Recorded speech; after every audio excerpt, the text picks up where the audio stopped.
சோழிங்கநல்லூர் நீதிமன்றம் கதவு பூட்டப்பட்டதால் வழக்கறிஞருக்கும் காவல்துறைக்கும் வாக்குவாதம் ஏற்பட்டு வருகிறது.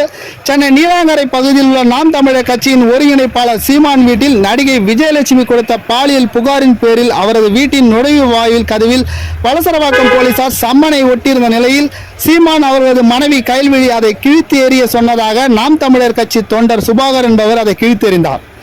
இதைத் தொடர்ந்து சம்மனை கீழ்த்ததை குறித்து விசாரணை செய்ய சென்ற நீலாங்கரை காவல் நிலைய ஆய்வாளர் பிரவீன் ராஜேஷ் அவர்களுக்கும் அவருடன் வந்த சீருடை அணியாத போலீசாருக்கும் நாம் தமிழர் கட்சியின் ஒருங்கிணைப்பாளர் சீமான் வீட்டில் பணி செய்த ஓய்வு பெற்ற இராணுவ வீரர் தற்போது சீமான் வீட்டு காவலாளி அமல்ராஜுக்கும் தள்ளுமுடி ஏற்பட்டது. இதனைத் தொடர்ந்து காவலாளியும் சம்மனை கீழ்த்த சுபாகரையும் போலீசார் நீலாங்கரை காவல் நிலையம் அழைத்து சென்று விசாரணை நடத்தினர். விசாரணை முடிவில் அவர்கள் மீது வழக்கு பதிவு செய்து சோழிங்கநல்லூர் நீதிமன்றத்தில் ஆஜர்படுத்த முயன்ற போது நுழைவாயில் பூட்டப்பட்டதை தொடர்ந்து அங்கு கூடியிருந்த நாம் தமிழர் கட்சியின் வழக்கறிஞர்கள் கதவை திறக்க சொல்லி கூச்சலிட்டனர். இதனால் காவல்துறை சார்பாக போதிய காவலர்கள் அங்கு இல்லை என்பதற்காக கைது செய்யப்பட்ட இருவரையும் தனியார் இடத்திற்கு வைக்கப்பட்டு அங்கு கூடுதல் போலீசார் வரவழைக்கும் பணியில் ஈடுபட்டுள்ளனர். கூடுதல் போலீசார் நீதிமன்றம் வந்த பிறகு அவர்களை ஆஜர்படுத்த உள்ள இந்த நிலையில் தற்போது இருவரும் நீதிமன்றத்திற்கு உள்ளே சென்றுள்ளனர். அவர்களுடன் 4 வழக்கறிஞர்கள் மட்டுமே அனுமதிக்கப்பட்டதால் சீமான் ஆதரவாளர் வழக்கறிஞர்கள் மேலும் பிரச்சனையில் தொடர்ந்து வருவதால் அந்த இடம் தொடர்ந்து சலசலப்பை உண்டாக்கி வருகிறது.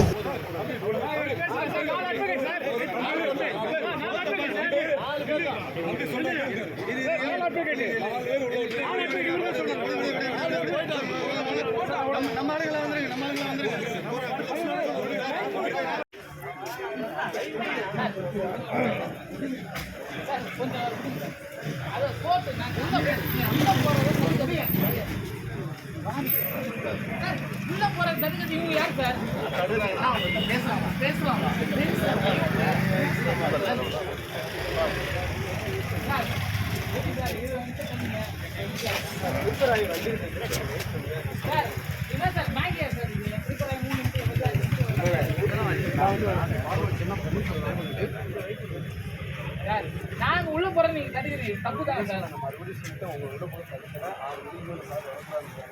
யார் சார்? இல்ல யார் சார்?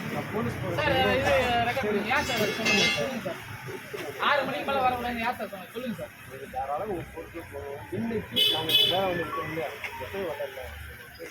சார் எல்லா நாளும் எங்களுக்கு உள்ள போறதுக்கு பர்மிஷன் உண்டு சார், சரிங்களா? ஆனா எங்களை நீங்க தடுத்து விட்டது அது தவறான ஜனநாயக படுகொலையை நீங்க பண்றீங்க. ஜனநாயக படுகொலையை நீங்க பண்றீங்க.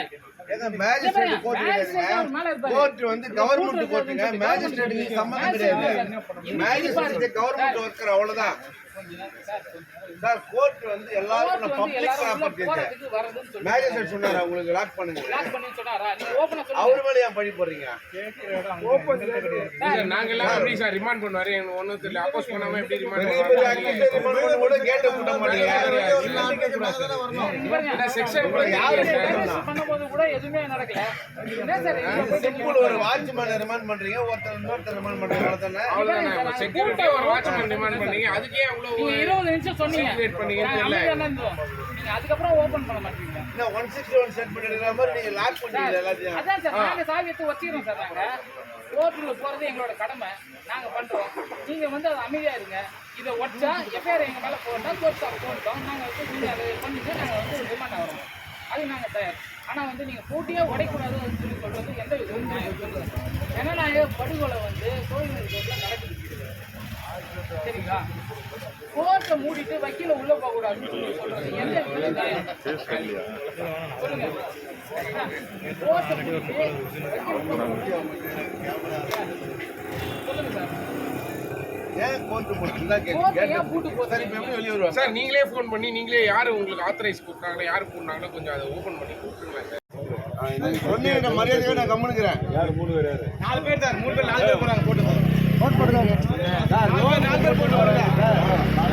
4 பேர் அவ்வளவு விடுங்க. நீங்க வந்து ஒரே கதை நான் கம்முனுக்குறேன். நான் இப்ப போக பாத்தீங்களா கதை ஓட்டில ரிமாண்ட் பண்ணாலும் பணம் உள்ள போவேன். எங்களை யாரு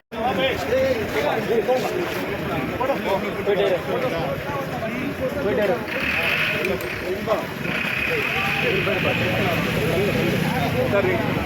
சார்.